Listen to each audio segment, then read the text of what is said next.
কুয়াকাটা সংলগ্ন বঙ্গোপসাগরে এফবি মিম নামের একটি মাছ ধরা ট্রলারে জলদস্যুদের হামলায় অন্তত ১২ জেলে আহত হয়েছেন।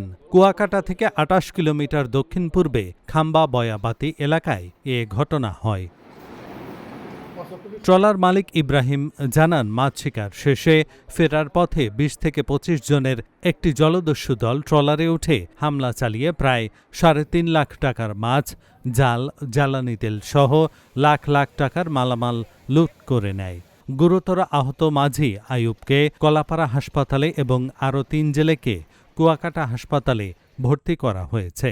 ঘটনাটি আসলে গভীর সমুদ্রে লাস্ট পয়ায়, যেখানে আসলে মোবাইলের নেটওয়ার্কও থাকে না, সেখান থেকে তারা আসলে ওইভাবে যোগাযোগও করতে পারে নাই কোনো বাহিনীর সাথেও বা কোনো আইন শৃঙ্খলা রক্ষাকারী বাহিনী এভাবে করতে পারে না। পুরো রাতে তারা যেটা বলা হলো যে ৩টায় শুরু এবং ৫টার দিকে শেষ। তাদের মাছ এবং জাল নিয়ে গেছে এবং কিছু তেল তারা নিয়ে গেছে।